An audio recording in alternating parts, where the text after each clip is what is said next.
오늘은 좀 지금이 어떤 지금 세상인지 한번 좀 짚어보는 시간을 가지려고 하는데요.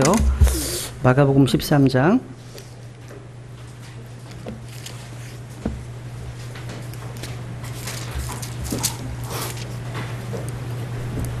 우선 이제 3절부터 8절까지 마가복음 13장 3절부터 우선 8절까지 같이 읽겠습니다. 마가복음 13장 3절부터 8절까지입니다. 시작.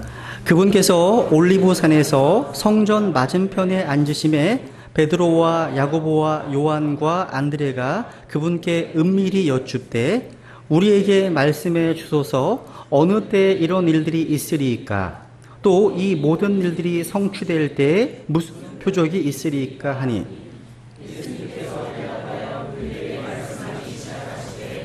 아무도 너희를 숨기지 못하도록 주의하라. 많은 사람이 내 이름으로 와서 내가 그리스도라 하며 많은 사람을 숨기리라. 또 너희가 전쟁들과 전쟁들의 소문을 들을 때 불안해하지 말라. 그런 일들이 반드시 있어야 하되 아직 끝은 아니니라. 민족이 민족을 왕국이 왕국을 대적하여 일어나고 곳곳에 지진이 있으며 기근과 재난이 있으리니 이것들은 고통의 시작이니라. 제가 읽겠습니다. 9절부터. 오직 너희는 스스로 주의하라. 그들이 너희를 공회에 넘겨주고 회당에서 너희를 때릴 너희는 다 하나님 백성들입니다. 그죠? 제자들이죠. 너희를 때릴 것이요 너희가 나로 인하여 치리자들과 왕들 앞에 끌려가 그들에게 증언하리라. 또 먼저 복음이 반드시 모든 민족들 가운데 널리 알려져야 하리라. 그러나 그들이 너희를 끌고 가서 넘겨줄 때 너희가 무슨 말을 할까 미리 염려하거나 미리 궁리하지 말고 그 시각에 너희가 무엇을 받든지 그것을 말하라. 말하는 이는 너희가 아니요 성령이시니라. 이제 형제가 형제를 아버지가 아들을 배반하고 넘겨주어 죽게 하며 자식들이 자기 부모를 대적하여 일어나 그들을 죽게 하리라. 13절 같이 읽죠. 시작. 또 너희가 내 이름으로 인하여 모든 사람에게 미움을 받을 터이나 끝까지 견디는 자 곧 그는 구원을 받으리라. 33절도 같이 읽죠. 시작. 너희는 주의하라. 깨어 기도하라. 그때가 언제인지 너희가 알지 못하니라. 아멘. 너희는 주의하라. 깨어 기도하라. 그때가 언제인지 너희가 알지 못하니라. 오늘 저는 깨어 있으라라는 제목을 하나님 말씀 증언하겠습니다. 기도하겠습니다.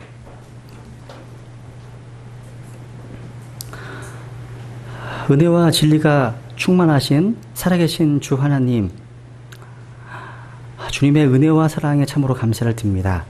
저희들 하나님께 나아올 자격이 없는 자들이었지만 예수 그리스도의 보배로운 피의 공로에 의지하여 아버지 하나님께 은혜의 왕자에 담대히 나아갑니다. 지금 이 시간 저희들 하나님의 임재 앞에 나왔습니다. 구약시대의 성막과 성전에 하나님의 영광의 구름이 가득 찼던 것처럼 주님 우리 배단 심내교회에 하나님의 영광의 임재가 가득하기를 소망합니다. 이 시간 부족한 자가 또 자격 없는 자가 하나님의 말씀을 증언할 때 주의 영으로 충만하게 채워주셔서 담대하게 하나님의 말씀을 하나님의 권능을 선포할 수도 도와주시고 듣는 모든 시들도 하나님의 말씀으로 들을 수 있도록 도우심으로 열매를 맺어서 하나님을 영화롭게 할 수 있도록 인도주시를 간절히 간구드립니다. 시종을 온전히 주님께 의탁드립니다. 존귀하신 주 예수 그리스도 이름으로 기도드립니다. 아멘. 혹시 뉴에이지 운동의 기반을 닦은 이제 앨리스 베일리라고 하는 이제 분이 있습니다. 아마 이제 사탄을 숭배하는 그런 이제 분인데요, 사람인데 이 사람이 이제 어떻게 하면 서구 문명에서 기독교 세계관을 뿌리 뽑아서 철저히 인본주의 세계관으로 더 쓰일까 연구했던 사람입니다. 이 앨리스 베일리는요, 평생에 걸쳐 연구했던 것을 보면 사탄의 전략을 알 수 있습니다. 이 베일리 10가지 계획을 보면 놀랍게도요, 지금 이 시대에 그런 모습으로 나타나고 있음을 볼 때 소름이 끼칩니다. 이 앨리스 베일리의 이 10가지 전략이 유엔이 채택한 그런 전략입니다. 그러니까 기독교 전통, 기독교적인 어떤 세계관을 바꾸는 거예요. 뉴 월드 오더로 바꾸기 위한 전략이 이게요. 어떤 이런 내용입니다. 그대로 보여드릴게요. 설명은 빼고. 첫 번째, 교육 시스템에서 하나님을 제거하라. 실제 옛날 1960년대만 하더라도요, 미국에서는 학교에서 공부를 투잡할 때 기도하고 시작하는 거 아십니까? 근데 존 F 케네디가 이제 당선되면서 다 없어졌습니다. 그게요. 두 번째, 아동에 대한 부모의 권위를 축소시켜라. 즉, 가정에서 부모의 권위를 축소시키는 겁니다. 세 번째, 기독교적 가정구조를 파괴하라. 네 번째, 프리섹스 사회를 만들라. 낙태도 합법되잖아요. 그죠? 그리고 평생 결혼의 개념을 파괴하라. 살아보고, 동거해보고, 이혼하고, 그죠? 그리고 여섯 번째, 동성애를 정상화시켜라. 일곱 번째, 예술의 품격을 떨어뜨려라. 예전에는 질서가 있는 예술이었는데 지금은 미친 예술입니다. 지금은요. 여덟 번째, 미디어로, 그러니까 문화로, 미디어로 사고방식을 바꿔라. 아홉 번째, 종교 통합 운동을 일으키라. 불교, 힌두교, 기독교, 캐톨릭 다 하나 되고 있잖아요. 지금요. 왜? 뉴 월드 오더가 되기 위해서는. 또 요즘은 기독교와 이슬람을 하나, 크리슬람이라는 표현이 등장합니다. 크리슬람. 릭 워런이 굉장히 이걸 강조하거든요. 크리슬람. 열 번째, 이런 사항들을 입법화, 그러니까 법제화 시켜라. 그러니까 동성 결혼을 합법화 시킨 것처럼 입법화를 만들라는 얘기예요. 이게 앨리스 베일리의 10가지 계획입니다. 사실 이러한 것을 실현하기 위한 법이 바로 차별금지법입니다. 여러분, 법무부가요, 2007년 10월, 사실 이거는 적글쓰기를 예비하는 전략입니다.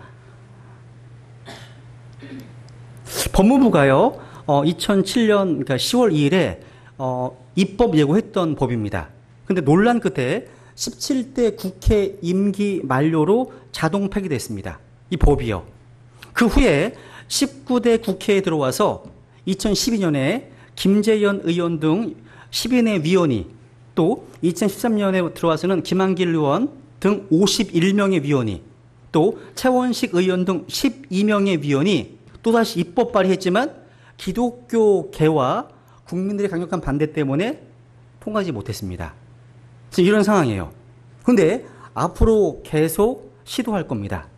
사실 이 법은요, 포인트가 뭐냐면 기독교의 불법화가 초점입니다. 불법화. 이 부분에서는 뒤에서 좀 다루겠습니다. 저는 오늘 깨어있으라는 제목으로 하나님 말씀을 증언하도록 하겠습니다. 우리는 지금요, 디모데후서 3장에서 말씀하고 있는 것처럼 마지막 날들 한가운데 아주 위험한 시기에 살고 있습니다. 우리 주님께서는요, 복음서의 여러 장에서 자주 워치, 이 깨어있으라, 이런 권면을 말씀하셨습니다. 또 서신서에서도 워치, 깨어있으라 빈번하게 쓰이고 있습니다. 또 요한계시록에서도 이런 말씀이 반복되어 있습니다. 이런 사실을 통해 보면 이 말씀이요, 구원받은 그리스도인들에게 끊임없이 필요하다는 것을 충분히 알 수 있습니다. 우리 주님께서는요, 아주 위험한 상황, 우는 사자처럼 지금 삼킬절 찾고 있는 마귀가 있죠. 그죠? 이런 위험한 상황이 다가오고 있기 때문에 뭐 하라는 거예요? 깨어있으라고 하신 겁니다. 깨어있지 않으면 먹히는 겁니다. 저는 이 말씀이요, 분명히 이 마지막 날들을 살아가고 있는 우리 성경 신자들에게 필요한 말씀이라고 느낍니다. 그리고 교회사의 시간표에 있어서 지금 이 시대보다 또 우리가 서 있는 오늘만큼 이 말씀이 더 절실히 필요했던 때는 없습니다. 제가 수련회 영상을 카페에 올리면서요, 2017년도 수련회는 저 하늘에서 주님과 함께 모이기를 소망합니다. 이런 글을 남겼습니다. 주님은 올해 오실지, 내년에 오실지, 3년 후에 오실지 저는 모릅니다. 하지만 성경에 나타난 재림의 징조들을 살펴볼 때 우리의 복된 소망이신 주님의 영광스러운 나타나심이 아주 가까이 왔다는 것만은 믿습니다. 오늘 본문 이 마가복음 13장은요, 예수 그리스도의 재림과 이 일상 끝의 표적들에 대해서 소위 종말론적 예언들을 다루고 있는 장입니다. 오늘날 사람들은 이 주제에 관심이 많아요. 그래서 교회에서도요, 휴거와 재림, 또 대환란, 또 요한계시록 이런 주제로 말씀을 전하면 그 영상의 조회수가 아주 높게 나옵니다. 여러분, 이따 보여드릴게요. 여러분, 팀 라이가 쓴 그 레프트 비하인드라는 시리즈가 이제 소설 형태로 나왔을 때요. 뉴욕타임즈 소설 부문 베스트셀러 1위 부분을 몇 주간 차지했습니다. 그 소설이 2013년도에도 이 니콜라스 케이지가 영화로 또 만들었습니다. 여러분, 마가복음 13장은요. 교리적으로 마태복음 24장 또 누가복음 21장과 더불어서 종말론적으로 마지막 날들에 해당하는 7년 환란 기간 동안에 이스라엘 백성들에게 일어나게 될 미래의 사건들을 자세하게 예언해 놓은 흥미로운 장입니다. 여러분, 성경의 예언 적중 확률은 몇 %입니까? 100%입니다. 성경은요, 많은 예언을 담고 있는 책이에요. 제가 지난 수련회 기간 동안에 하나님의 살아계심, 성경의 역사성, 성경의 권위, 특히 인류 역사의 처음부터 마지막까지 이스라엘 민족을 중심으로 미리 기록되어 있는 역사책으로서 한번 증거드렸죠. 과거인지 미래를요, 그죠? 여러분, 이 성경은 확실한 예언의 말씀으로서 성경은 인명과 지명과 숫자를 노출시키고 있습니다. 그대로요. 에드가 케이시, 노스트라다무스 이런 예언과는 비교가 안 돼요. 성경에는 이란이 나오고 또 터키가 나오고요. 러시아가 나오고 이런 나라가 나와요. 명칭이요. 또 이옥의 군대 명칭 숫자가 나와요. 또 지명이 나옵니다. 또 인명이 나와요. 이름들이요. 여러분, 이 성경이 기록될 당시의 인구가 약 1억 5천에서 2억 정도 됐어요. 전 세계 인구가요. 근데 마지막 때에 2억의 군사가 동쪽에서 올 것이라고 예언하고 있습니다. 지금은 다 확인할 수 있습니다. 그렇죠? 여러분, 성경의 800가지 예언 가운데 300가지는 모두 기록된 그대로 다 성취됐습니다. 여러분, 나머지 500가지의 부정적인 예언도 다 기록된 그대로 성취될 겁니다. 여러분, 300가지 예언 뭐가 성취됐습니까? 예를 들어서 메시아의 오심에 대한 예언들을 보세요. 그거는 인중이 누구냐? 여자에게서 나온다. 또 아브라함에게서 나온다. 또 유다 지파에서 오신다. 다윗 왕가에서 나온다. 또 베들레헴이라는 장소에서 오신다. 그리고 그분 십자가 못 박히실 것이다. 언제 오실까? 성경에 다 예언되어 있다는 거죠. 그것이요. 구체적으로 명시되어 있다는 거죠. 이런 걸 통해서 마지막 때의 예언, 남아있는 500가지 예언도 기록된 그대로 성취될 것입니다. 저는 오늘 이 마지막 날의 예언과 관련해서 주님께서 오실 때의 표적, 세상 끝의 표적에 대해서 성경에서 무엇을 말씀하고 있는지, 그 가운데 특히 기독교가 불법화되고 있는 측면에 더 포커스를 맞추어서 한번 증언하려고 합니다. 이 예언들은요, 우리가 지금 살고 있는 이 시대에 얼마나 정확하게 이루어지겠는지 놀랍습니다, 여러분. 여러분, 마가복음 13장은요, 1절부터 31절까지는 주님께서 오실 때의 표적, 세상 끝날의 표적을 말씀하신 내용입니다. 또 32절부터 마지막 절까지는요, 그러한 마지막 날들을 살아가는 하나님의 백성들이 어떻게 살아야 하는지 권면하시고 경고하시는 내용이 나옵니다. 우리 한번 같이 읽어볼까요? 히브리서 10장 25절 시작. 어떤 사람들의 습관과 같이 우리의 함께 모이는 일을 패하지 말고 서로 권면하되 그날이 다가옴을 너희가 볼수록 더욱 그리하자.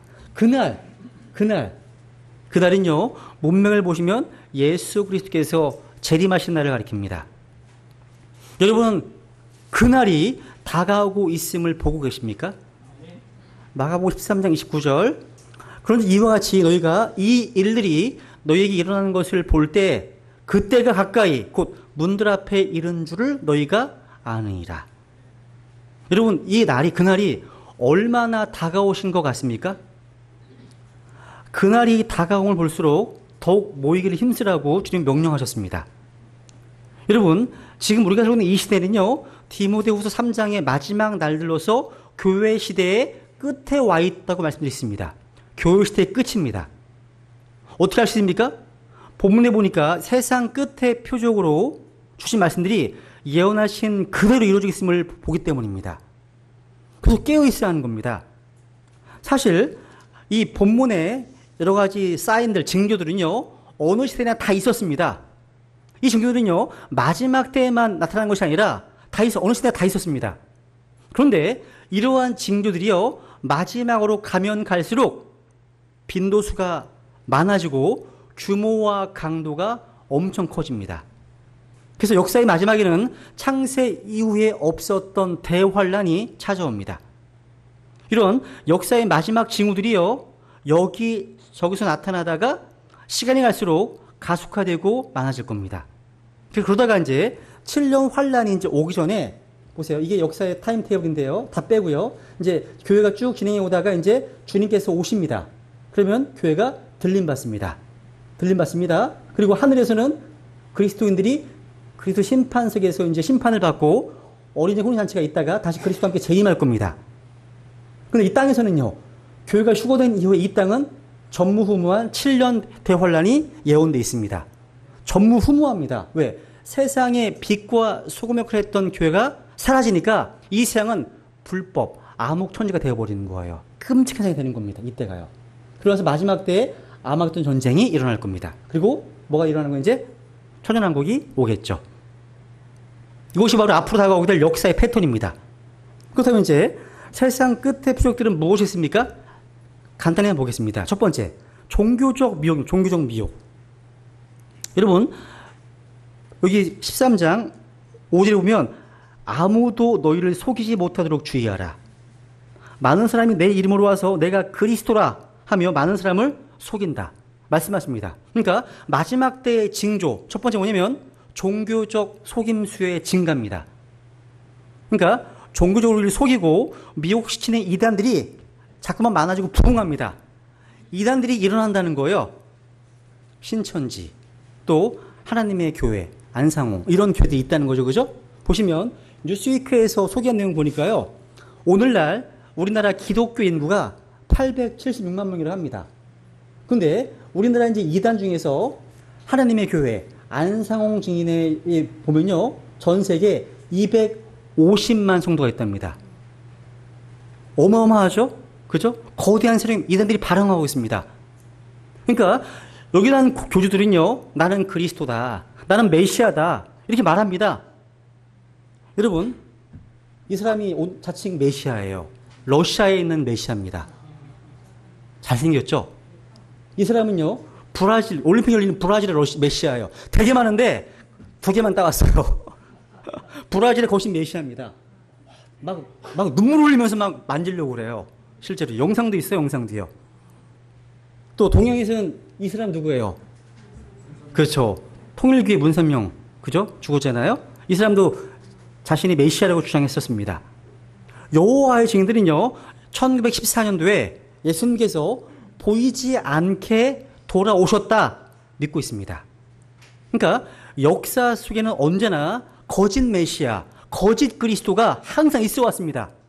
성경에는요, 마지막 때가 되면 적 그리스도들이 많이 출현할 것이라고 예언하고 있는데, 역사의 마지막에 가게 되면 다수의 가짜 메시아가 아닌 이 세상의 통치자로 한 명의 적 그리스도가 출현할 것이 될 것임을 예언하고 있습니다. 한번 읽어볼까요? 요한일서 2장 18절 시작. 어린 자녀들아, 지금은 마지막 때니라. 지금도 많은 적 그리스도가 있나니 이로써 지금이 마지막 때인 줄 우리가 아느니라. 지금은 너무나 많은 적 그리스도들이 있습니다. 그런데 적 그리스도가 실제 단수로 올 겁니다. 이 세상의 통치자로. 그 일을 위해서 이 세상의 정치, 종교, 경제, 문화 다 셋업되는 중입니다. 하나가 되기 위해서, 원 월드가 되기 위해서요. 진행되고 있습니다. 여러분, 마귀의 평생 소원이 뭔지 아세요? 우리 주 예수 그리스도를 모방하고 흉내내는 겁니다. 그죠? 예수님은 하나님의 아들이신데요, 성육신하셔서 사람의 몸을 입고 오셨습니다. 마귀도 예수님처럼 육화되어서 사람의 모습으로 나타날 겁니다. 그 존재가 누구예요? 적 그리스도입니다. 그래서 그 적 그리스도에 오는 길을 준비하기 위해서 이 세상에 지금 셋업되고 있습니다. 요즘 말로 하면 뉴 월드 오더라는 얘기예요. 새로운 세계 질서. 역사가 그렇게 흘러가고 있다는 겁니다. 그렇다면 우리는 어떻게 이러한 이단과 거짓 그리스도로부터 우리를 지킬 수 있을까요? 방어할 수 있을까요? 본문만 보면요, 우리에게 주님께서 2가지 대답을 하십니다. 우선 그분의 돌아오시는 방식입니다. 방식. 그래서 다시 오실 때는요, 사람으로 이제 이런 사람으로 오는 게 아니에요. 구유의 아기가 아니라 보통 사람으로 돌아오시는 게 아니에요. 사람이 아니야. 이런 아까 사람처럼 오시는 게 아니에요. 26절에 보시면 그때 사람의 아들이 큰 권능과 영광을 가지고 구름들 가운데서 온 것을 그들이 보리라. 그러니까 예수 그리스도께서는요, 큰 영광과 권능으로 구름 가운데 오실 겁니다. 계시록을 반복하고 있죠? 이렇게 오지 않았다면 가짜이다. 사람으로 오면 가짜라는 거죠. 어떤 분은 무덤에 묻혀 있어. 거짓 메시아가. 네? 가짜입니다. 두 번째, 그분의 말씀을 의지하시, 말씀. 여기 23절 보시면 읽어볼까요? 시작. 오직 너희는 주의하라. 보라, 내가 모든 일을 너희에게 미리 말하였노라. 하늘과 땅은 없어지겠으나 내 말들은 없어지지 아니하리라. 여러분, 거짓에 속지 않으려면 우리는 이 하나님의 말씀을 붙들고 이 말씀을 의지해야 합니다. 성경의 말씀과 일치하지 않는 교리는 거짓교리입니다.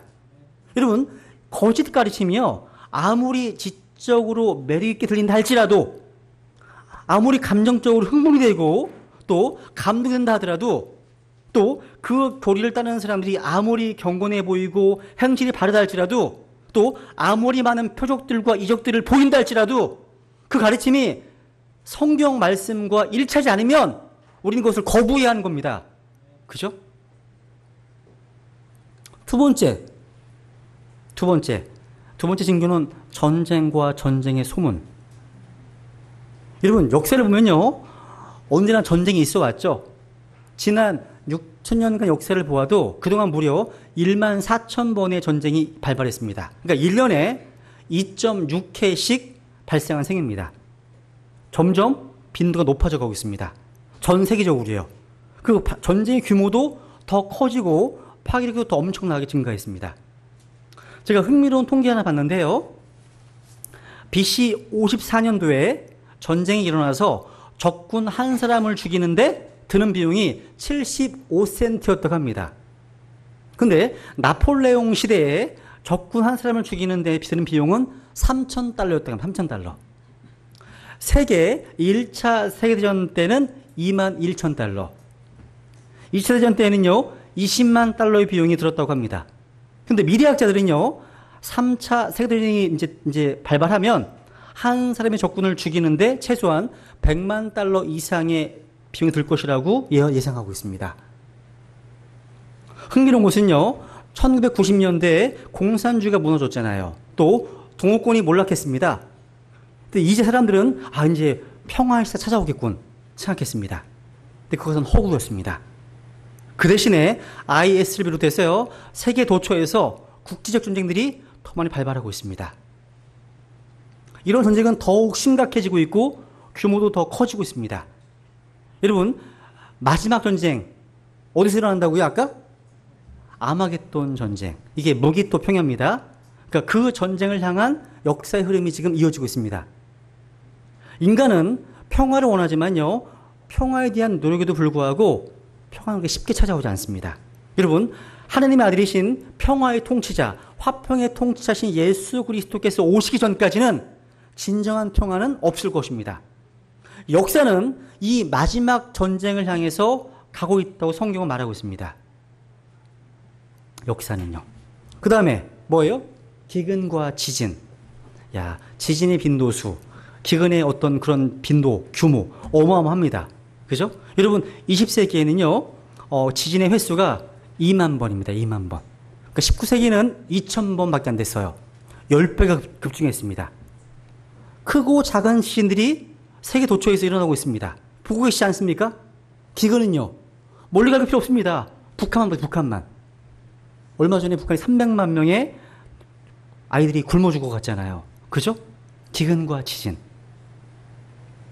그러니까 이러한 지진과 기근의 심각한 사태와 그 빈도수는요, 우리에게 뭘 말해주는 것입니까? 마지막을 준비해야 한다는, 마지막을요. 깨어있어야 한다는 겁니다. 네 번째, 오늘 이 부분에 초점을 맞추려고 하는데요. 네 번째 뭐예요? 반유대주의, 또 반기독교 정세의 팽배.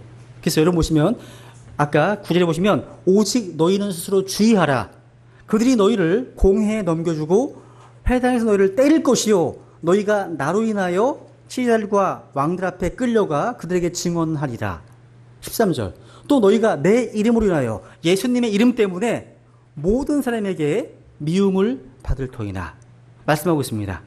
그러니까 하느님의 백성들에 대한 핍박과 징후를 예언하신 겁니다. 기독교가 점점 더 불법화되고 있습니다. 여러분 느끼고 계시지 않으십니까? 그죠? 이런 뭐 기독교 박멸을 위한 사이트 이런 것들도 되게 많고요. 뭐 개독교 이런 것 되게 많잖아요. 그죠? 그러니까 기독교가 점점 더 불법화되고 있는 그런 가장 핵심에 뭐가 있냐면 차별금지법이 있습니다. 차별금지법. 사실 이 법이요, 남의 나라 일인 줄만 알았는데 우리나라에서도 점점 더 이슈화되고 있습니다. 그러니까 우리나라에도 이 법안을 제출해서 동성애 차별금지법을 만들려고 했던 시도가 벌써 8번이나 있었습니다. 올 6월에도 시청에서 이 게이 페스티벌이 있었죠. 그죠? 여러분, 동성애 운동가들은요, 우리나라를 동성애 국가로 만들려고 하는 의도가 있습니다. 여러분, 영국을요, 동성애로부터 구하려고 20년 넘게 애써온 여성이 있어요. 이 사람이 안드레아 윌리엄스 변호사입니다. 변호사예요. 그분은요, 평등법, 이게 이제 우리나라로는 차별금지 똑같은 거예요. 이 평등법과 동성결혼법이 입법 시행된 영국 사회가 얼마나 심각한 도덕적인 후퇴와 가정의 해체와 생명 경시 현상을 경험하였는지 설명하면서 제발 우리나라는요, 이러한 어리석음에 빠지지 않도록 경고하고 당부했다는 거예요. 제가 그 법이 통과된 영국의 사례만 좀 소개해 드리겠습니다. 나머지 사례들은 제가 한번 시간이 되면 뭐 오후에나 아니면 나중에 한번 말씀드리겠습니다. 여러분, 2010년도에요. 영국에 이제 평등법이 통과되었습니다. 이 법이 통과된 이후에 영국의 모든 정치인들은요, 동성 결혼을 지지하고 나섰습니다. 더 나아가 기독교 지도자들마저도 동성 결혼을 인정해야 한다고 발언할 지경이 되었습니다. 갈 때까지 간 거예요. 우리나라에서 이 법이 통과된다면 상황이 이토록 심각해질 수 있습니다. 영국에서는 교회에서 동성애자 목사가 동성 결혼의 주례를 보고 있습니다. 동성 결혼의 주례를 거부했다가는 고소당할 수 있습니다. 동성 커플들은요, 여성의 자궁을 고용하기도 합니다. 그러니까 남자 동성애자들끼리는 자녀를 못 낳으니까 자궁을 고용하는 거예요. 그러니까 현대판 씨바지가요, 정자 기증자를 선택해서 아기가 태어나면 레즈비언 커플이나 게이 커플에게 아이를 넘기는 거예요. 이게 가능해요. 왜?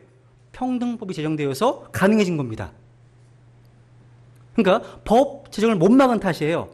여러분, 평등법이 통과되자요, 2013년도 여기 리처드 페이지라는 판사가요, 동성 커플의 입양에 대해서 부정적인 언급을 했다는 이유로 징계를 당했습니다. 징계를요.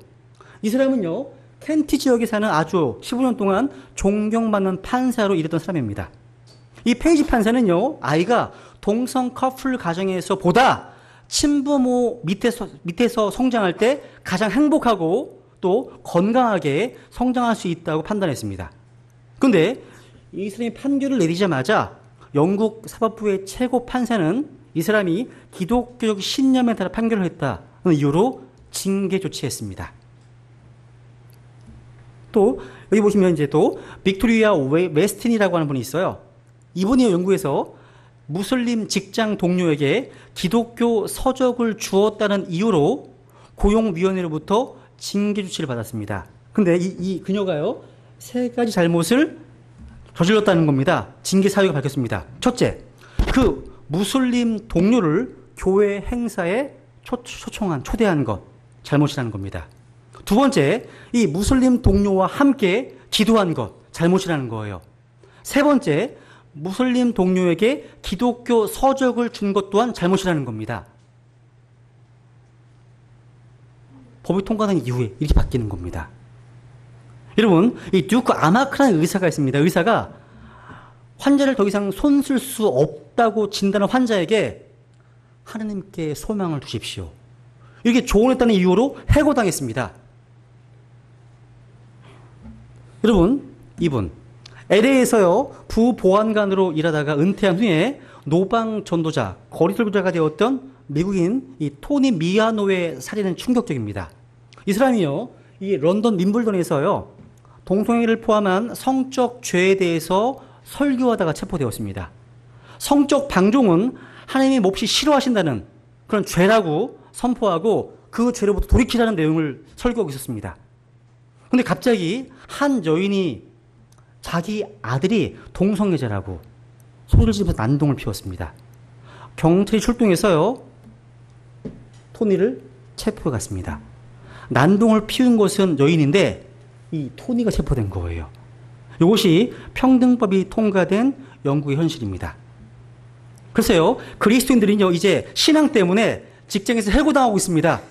그리고 전문가 집단에서 제명되고 또 대중적 인기를 잃는 등의 대가를 치르고 있습니다.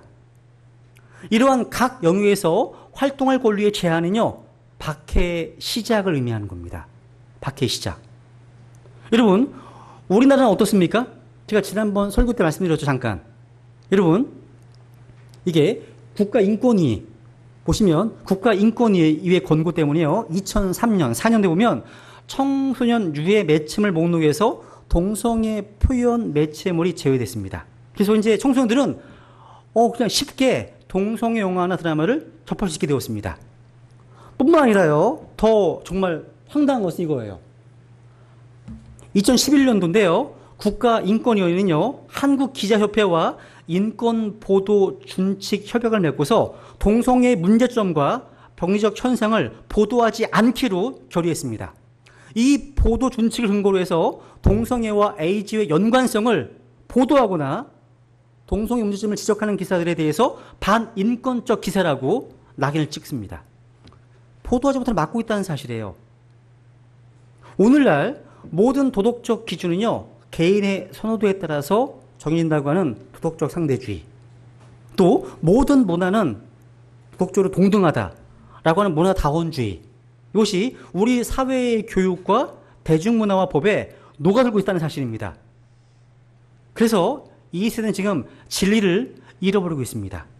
그러니까 진리와 비진리의 경계선이 허물어져 버린 겁니다. 옳고 그름의 기준, 선과 악의 기준이 사라졌다는 겁니다. 이게 바로 우리가 살아가고 있는 이 시대의 가장 중요한 특징입니다.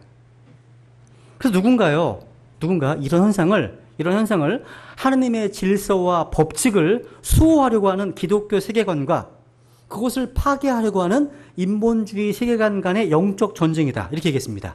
근데 그 핵심에 뭐가 있는 거예요? 핵심에 동성애 문제가 있다는 겁니다.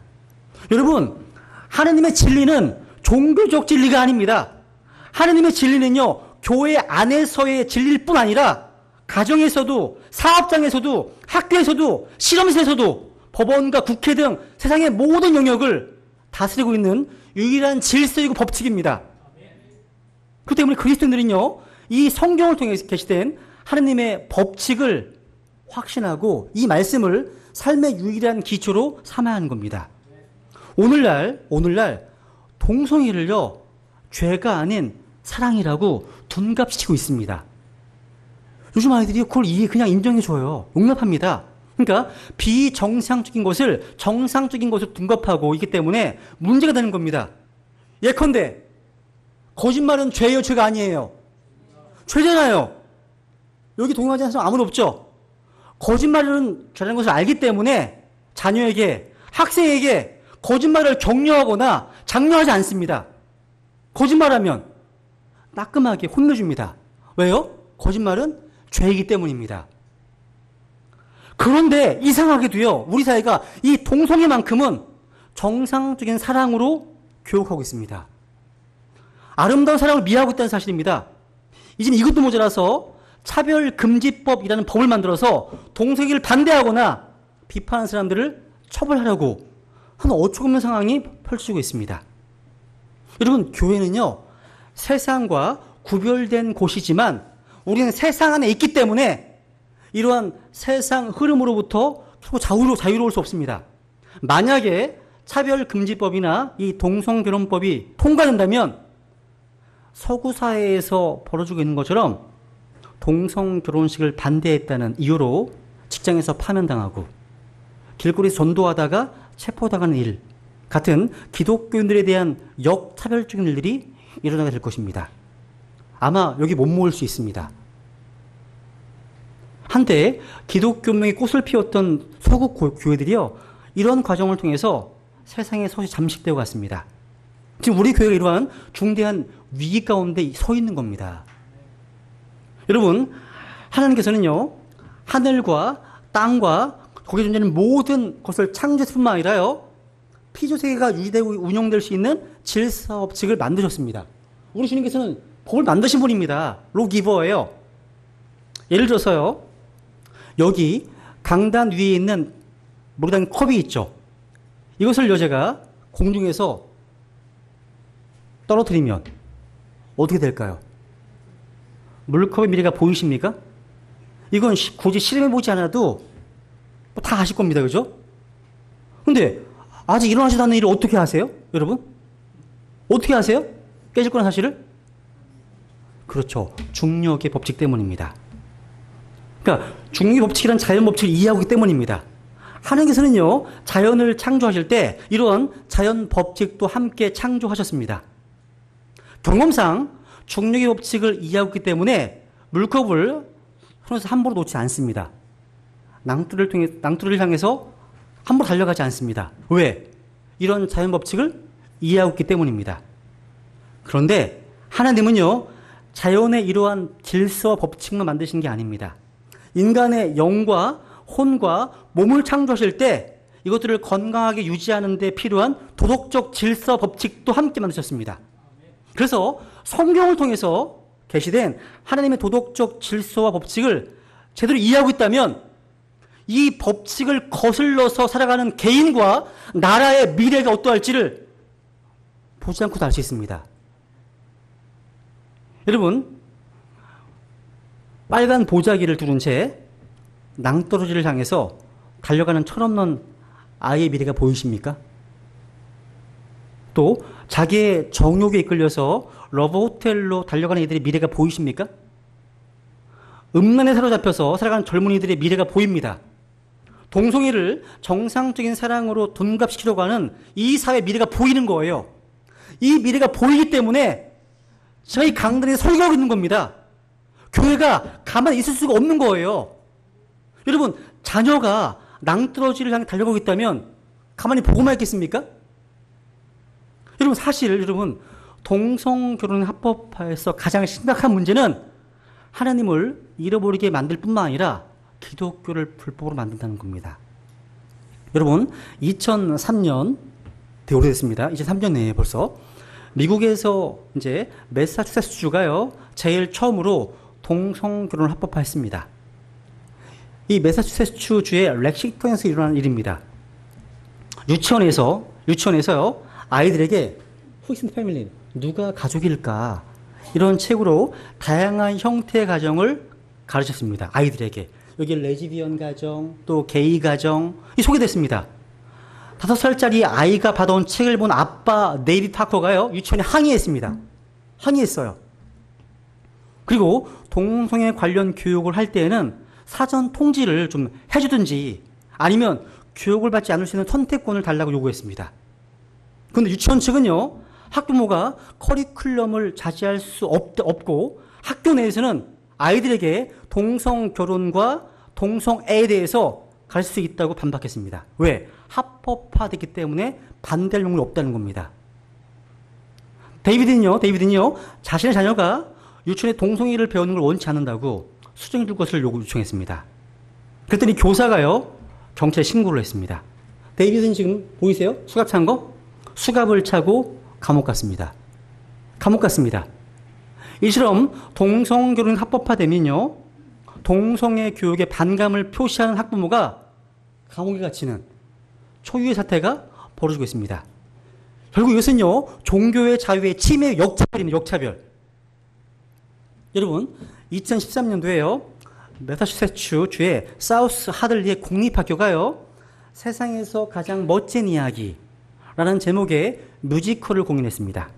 근데 이 성경 이야기를 동성애 코드로 바꿔 놓아서 충격을 주었습니다. 아담과 이브 대신에 여기 아담과 스티브입니다. 또 이브와 제인입니다. 그러니까 즉 남남 커플과 여여 커플이 등장했고 심지어 처녀 마리아를 레즈비언으로 바꾸었고요. 노아가 방주 안에서 동물들과 수간을 하는 노인으로 묘사했습니다. 미친 겁니다. 여러분, 이 보스턴에 위치한 기독교 대학, 이 고든 칼리지. 사실 이런 내용들은 제가 성경을 세상 보기에서 하려고 하다가요, 그냥 설교에서 하는 게 낫겠다 싶어서 말씀 보여드리는 거예요. 여기 보시면 이게 이 고든 칼리지가 있습니다. 기독교 대학이에요. 이 고든 칼리지는요, 동성애를 금지하는 학칙이 있습니다. 그런데 그랬더니요, 미국 교육부를 대행하는 이 NEASC라고 하는 이런 교육 인용의 하나가 있습니다. 거기서요, 차별적 학칙을 조정하지 않으면 공식 인가를 취소하겠다고. 그러니까 학교 인가를 취소하겠다고 으름장을 놓았습니다. 그래서 유예 기간을 1년을 받았는데 학교 측은요, 기도한 끝에 그 학칙을 고수하기로 결정했습니다. 다행히 그 NASC에서 인가를 유지하기로 했습니다. 그런데 이야기가 여기서 끝나지 않았습니다. 고든 칼리지가요, 살렘시 소유의 건물을 일부 사용하고 있었는데 시에서 사용권을 박탈하고요. 또 시교육위원회에서는 이 고든 칼리지의 졸업생을 교사로 임용하지 않기로 한 겁니다. 실업자가 된 겁니다. 또 작년입니다. 2015년 4월달 오리건주 노동청이요, 이 포틀랜드에 있는 스웨트 케이크를 만드는 이 바이 멜리사라고 하는 베이커리 운영하던 아론과 멜리사 클라인 부부에게 13만 5천 달러, 그러니까 13만 5천 달러의 손해배상을 선고했습니다. 그러니까 이 부부는요, 자신의 어떤 성경적 신념에 따라서 레즈비언 커플에게 웨딩 케이크를 팔기를 거부했습니다. 그래서 그들에게 감정적 상처를 입혔다는 것이 이유였습니다. 그래서 이 사람을 위해서 기독교인들이 막 후원하고 막 한동안 그랬습니다. 그러니까 이런 역차별적인 일들이 너무 많아요. 이 영국만의 케이스가 아니라 미국, 캐나다 되게 많습니다. 그러니까 동성애에 대해서 자기의 어떤 신념에 따라서 윤리적 판단을 할 경우에 파멸당하거나 벌금을 물 수 있는 세상이 되었습니다. 아마도 몇 년 후에 우리나라도? 그런데 더 큰 문제가 있습니다. 여러분, 2015년 미국에서 동성결혼 합법화된 후에요, 법원에서 기독교 공격 받고 있죠, 지금?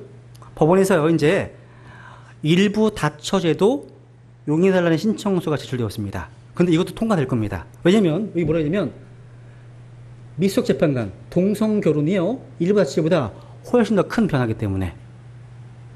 동성애가 통과됐어요. 다른 것도 다 통과될 겁니다. 그러니까 일부 다처제에 대한 부정적인 인식도요, 동성결혼처럼 짧은 시간 안에 사라질 것이라고 얘기합니다. 그러니까 이 동성결혼 합법화 때문에 성윤리의 붕괴는 이와 같은 다양한 형태의 결혼제도 요인으로 나갈 수밖에 없게 되었습니다. 심지어 동물과의 결혼도 허위한다는 주장도 나오기도 합니다. 여러분, 동성결혼이 합법화되면요, 교육, 세금, 여러 분야의 제도법을 바꾸어야 합니다. 그야말로 새 판이 짜지는 거예요. 이게 뭔지 아세요? 동성애를 합법화된 이후에요, 새로운 법안이 계속 통과되고 있습니다. SB 48 법안. 이게 뭐냐면, 캘리포니아주에서요, 법안 SB 48이 통과됐는데 뭐냐면, 일명 동성애 의무교육법입니다. 유치원에서부터 12학년까지 학생들에게 동성애자 또 성소수자들의 삶을 긍정적으로 가르치도록 의무화한 법입니다.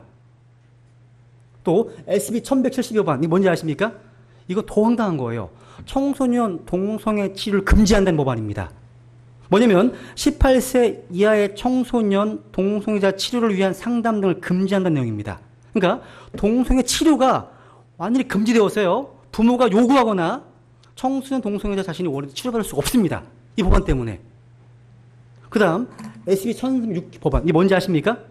각종 문화에서 허스번드, 와이프, 남편과 아내 단어를 쓰지 못하게 했습니다. 삭제시키는 거예요. 대신에 스파우스, 또 파트너 1, 파트너 2, 이게 바꾼다는 내용입니다. 각종 양식에요, 성 중립적인 단어를 표시하도록 했습니다. 그 서류에요. 남편 또는 아내를 표시하는 게 아니라 파트너 1, 파트너 2 이렇게 표시하기면 되었다는 거죠.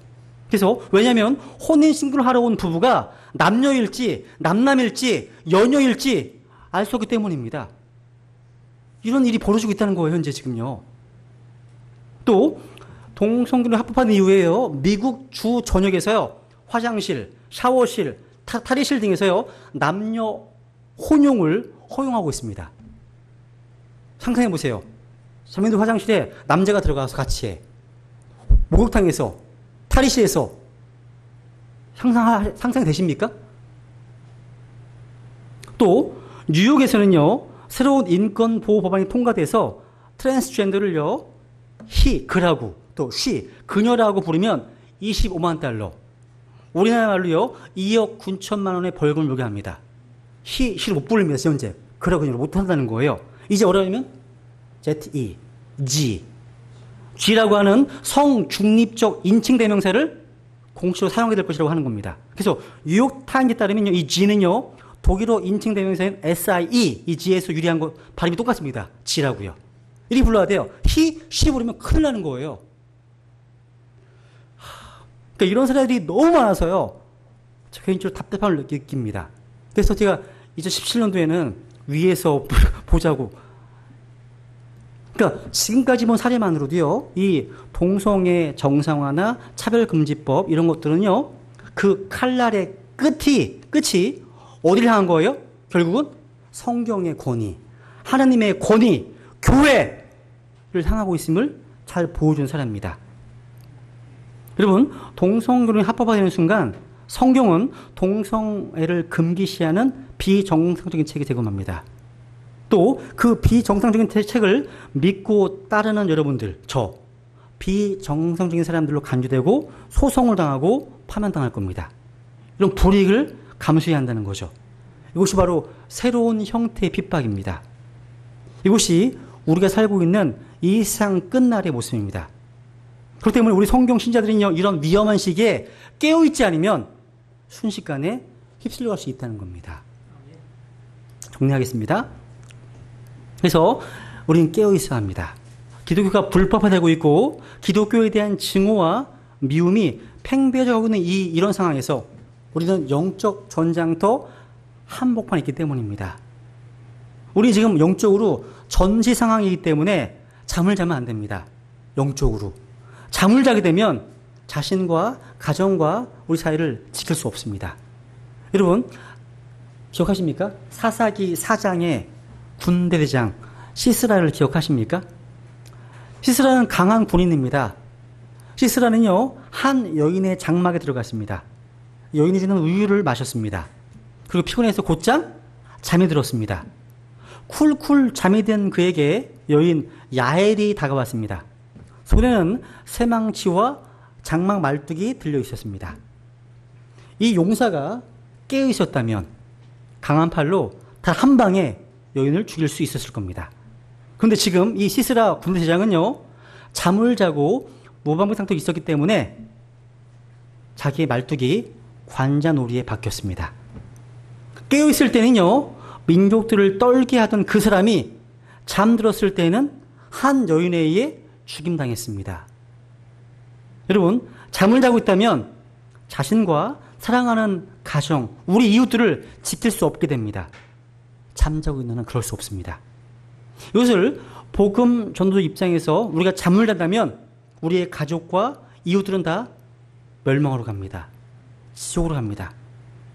여러분, 역병에 걸린 사람들을 치유할 수 있는 처방을 가지고 있고 그 약을 주머니 속에 가지고 있는데 그 약을 거리에 나눠주기만 하면 병든 자들이 나을 것이고 장래의 행렬이 사라질 것인데, 근데 그가 자고 있어. 지금 자고 있다면, 너무 게을러서 나가서 그 처방을 알리지 않는다면 이게 어떤 큰 책임을 물을까 하나님께서요. 저 여러분은요, 세상에 지금 죄의 역병으로 앓고 있습니다. 그리고 여러분은 이미 그 약을 나누어 받아먹고 치유를 받았습니다. 그런데 저와 여러분이 쿨쿨 잠자고 있어서 아무 활동도 하지 않고 꾸물거리고 있다면 그들은 멸망합니다. 우리가 그 책임을 면하기 어렵습니다. 우리에게 놀라운 복음이 있습니다. 능력의 복음이 있습니다. 너무나도 귀중한 그리스도의 보혈이 있습니다. 해결책을 갖고 있습니다. 진리를 알고 있는 우리가 잠을 자고 있다면, 우리가 입을 열지 않는다면 그들은 다 멸망합니다. 사단이요, 바쁘게 움직이고 사람들의 혼들을 삼키고 있을 때 잠을 자면서 빈둥거리는 죄, 이 죄가 가장 큰 죄입니다. 가장 큰 죄입니다. 지금 이 시대에, 이 마지막 이 시대에요, 잠을 자고 있다면 주님을 뵐 때 얼마나 부끄럽겠습니까? 한번 마가복음 13장 같이 읽어보죠. 32절, 33절. 시작. 그러나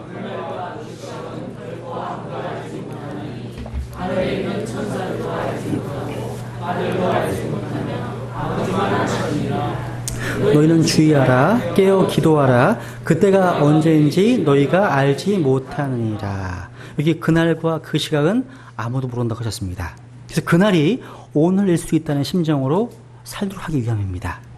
주님은 오늘 밤에 오실 수 있습니다. 내일 올 수도 있고요, 그 다음날 올 수도 있습니다. 여러분, 오늘 밤에 오신다면 여러분 준비하고 있으셔야 됩니다. 이것이 바로 마지막 날들을 살아가는 우리의 자세이고 종말론적 삶의 자세입니다. 우리 삶의 자세는요, 모든 생활을 내버리고 산속에 있는 기도원으로 가는 게 아닙니다. 주님은 오늘 오실 수 있다는 생각으로요, 주님 앞에 부끄럽지 않게 살아가기 위해서 가정생활을 단정하게 하고 직장생활을 규모 있고 질서 있게 하는 겁니다. 어느 순간 주님이 나를 부르셔도 부끄럽지 않도록 깨어 살아가는 삶의 자세가 바로 종말론적 삶의 자세입니다. 이렇게 깨우는 삶을 살아야 합니다. 우리는 언제나 일하고 있어야 되고 언제나 정신을 차리고 있어야 됩니다. 그분은 곧 다시 오실 겁니다. 지금 깨어 있으십니까? 예, 기도하겠습니다.